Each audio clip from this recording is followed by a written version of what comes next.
Gracias, chicos. Y nosotros continuamos con un tema de su interés también, por eso comuníquese con nosotros si tiene alguna duda.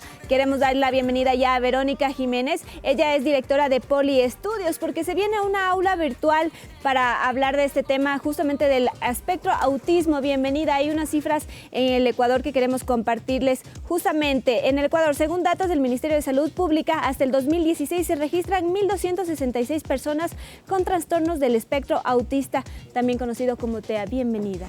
Qué gusto tenerles aquí conmigo en esta gran aventura del autismo. Para nosotros ha sido un tema muy fuerte. Este es un subregistro. Se dice que en el Ecuador 1 de cada 80 niños tiene autismo. Y este es un tema que potencia mucho porque de acuerdo a varios estudios realizados por universidades como la Universidad Católica, la Universidad Andina, Simón Bolívar, hay una necesidad y hay un requerimiento informativo por parte del docente para saber cómo abordar este tipo de casos y cómo ayudarles en la verdadera inclusión educativa.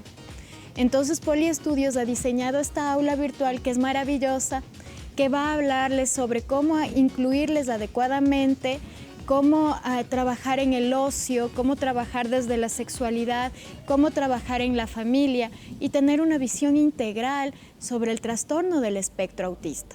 Bueno, le recordamos a la gente en casa que sus preguntas e inquietudes son muy valiosas en este espacio, sobre todo cuando estamos hablando del subregistro. Podríamos pensar que hay muchos niñas, niños y adolescentes que todavía no tienen un diagnóstico que ha sido comprobado y que pueden recibir ya atención que les permita tener una mejor calidad de vida. 3970-813 y 3970-822. Por favor, contémosle a la gente cuáles serían estos signos, estos síntomas que nos permitirían ya como padre de familia, ya como docente, establecer que la cabecita de este niño opera diferente, piensa diferente. Exacto, es la definición perfecta que has dado sobre el autismo.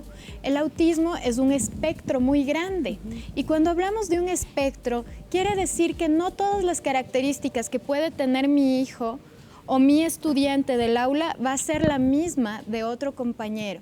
Pero hay signos de alerta que nosotros podemos irlos manejando. Primero, el principal, a veces mi hijo no me ve. No hay una conexión visual. Los sonidos le alertan, la bulla le alerta, el sonido de la licuadora, de la aspiradora le molesta, le incomoda. Los efectos lumínicos muy fuertes le generan una crisis, una ansiedad. No logra socializar de manera efectiva con sus compañeros o sus pares. Familiares. Una de las cosas... ¿En qué edad más o menos se presentan este tipo de situaciones? Mira, en Estados Unidos, por ejemplo, el diagnóstico es muy temprano, es desde los 3 meses de edad. Ay, chiquitito. Pero en el Ecuador, generalmente esto se hace a los 6 u 8 años, cuando ya ha transcurrido demasiado tiempo y no saben qué nombre ponerle al trastorno y no saben cómo identificar qué es lo que está sucediendo con este niño. Y en muchos casos estos niños podrían ser maltratados o podrían ser también puestos a un ladito, ¿no? Decir, bueno, es que mi hijo tal vez no me demuestra su cariño, este hijo mío me demuestra un poco más de cariño y empezar a hacer distinciones y diferencias con los propios hijos. Eso tendrá una huella para él en el desarrollo posterior. Por supuesto. Mira, una de las cosas importantes es que nosotros podemos ver que la persona que padece autismo, que tiene autismo, tiene características singulares. Él no puede comprender el chiste, el sarcasmo y generalmente tienen problemas como bullying escolar porque no pueden adaptarse dentro de este mismo entorno. A veces en casa son muy comprendidos, pero cuando llegan a un ambiente social ya no pueden serlo y hay dificultades. Una de las características que también pueden presentar es el movimiento, ¿no? Exacto. Este movimiento o el aleteo de sus manitos o los chasquidos, que son características que tienen los niños que padecen autismo.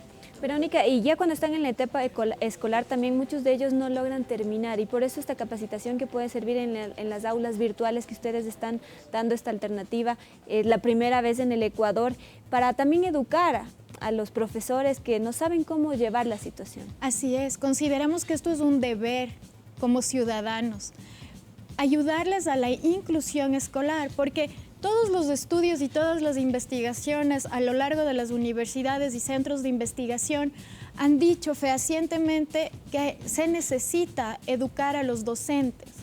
Y nosotros, junto a la Universidad Tecnológica Indoamérica, hemos desarrollado este proceso.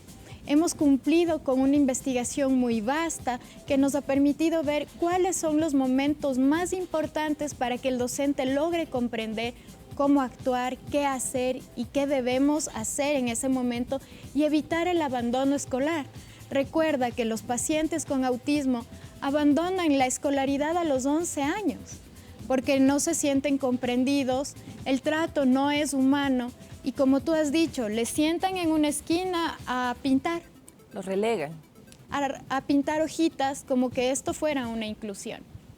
De manera general, el niño con trastorno del espectro autista, porque hay que entender también que hay diferentes variantes, ¿no? Casos un poquito más complicados, otros no tan severos. Está el Asperger también. Entonces, de manera general, un niño podría hacer una educación regular con ciertas consideraciones, con profesores capacitados, con niños que también han sido previamente socializados.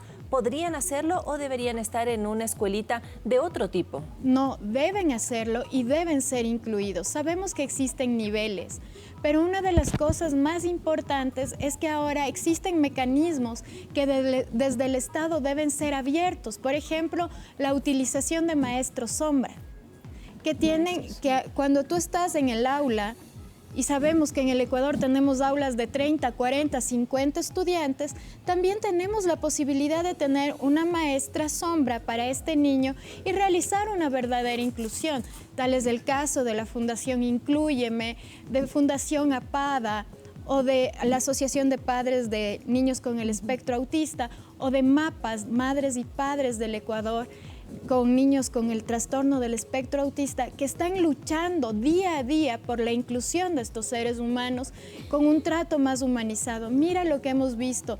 Recientemente hubo una denuncia muy fuerte en Quito de esta maestra que le pinchaba con alfileres al niño porque tenía autismo y no sabía cómo controlarlo. Wow. Terrible. Hay que saber manejar la situación y para eso también están los especialistas como ustedes con esta aula virtual. ¿Cómo accedemos a ella? Hay que inscribirse. ¿Son por capítulos, por módulos? Verónica. Exacto, son 4 módulos de aprendizaje que van a durar 4 meses. Esto es válido para categorización, recategorización docente, concurso de merecimientos y oposición. Tiene el aval de la Universidad Tecnológica Indoamérica. Y lo que nosotros vamos a hacer es ingresar a la página www.poliestudios.org y pinchar en la información sobre autismo. Tú podrás enviar tus datos y un asesor se comunicará contigo.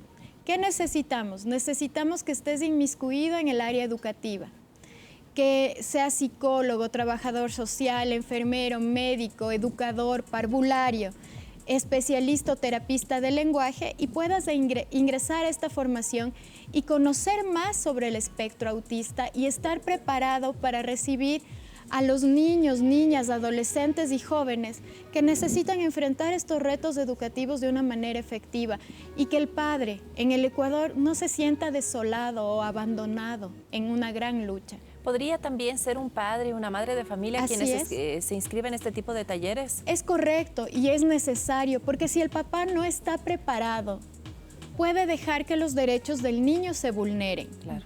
Y es importante conocer qué es lo que está sucediendo en este momento para saber cómo actuar. Dentro del aula escolar, dentro del aula virtual, tú vas a tener un cuento digital y vas a tener pictogramas que te van a ayudar para manejar a este niño en el aula. Lindísimo. Y saber cómo actuar dentro del aula escolar. Perfecto. Verónica, ya para finalizar, ¿hay un programa similar a nivel mundial en el que ustedes también se pudieron basar para atraer a nuestro país? Sí, este es un programa de APDAC, que es uno de los más importantes en el mundo, que trabaja con la lectura de pictogramas, el entendimiento de la inclusión educativa en el aula, con un Autismo Awareness, que son los que realizaron este proceso, en el cual nosotros nos hemos basado, pero hemos dado un sustento cultural y social en base a nuestra realidad ecuatoriana. Verónica, muchísimas gracias. Yo creo que mientras más herramientas tengamos, mejores profesores, mejores también docentes vamos a ser. Importante decirle, usted no diga, bueno, es que a mí nunca me ha tocado un niño que tenga este tipo de condiciones. Puede pasarle en cualquier momento. E incluso podrían tener dentro de su grupo una persona que tenga este tipo de condición y que hay que saber cómo orientarle. Así que excelente el trabajo que están desarrollando. Gracias. Felicitaciones y sigan adelante. Un gran abrazo y gracias por este recibimiento. No, muchísimas gracias, Verónica Jiménez, directora de Poli Estudios. Y Verónica, ¿usted qué hace con las fundas plásticas? ¿Todavía las sigue pidiendo en el supermercado? ¿Ya tiene su fundita reciclada? Créanme que tengo una vaquita con un montón de fundas que voy reciclando y reusando y ya no sé qué hacer con tantas fundas. Y es que las cifras, Vane, cada vez están alarmantes.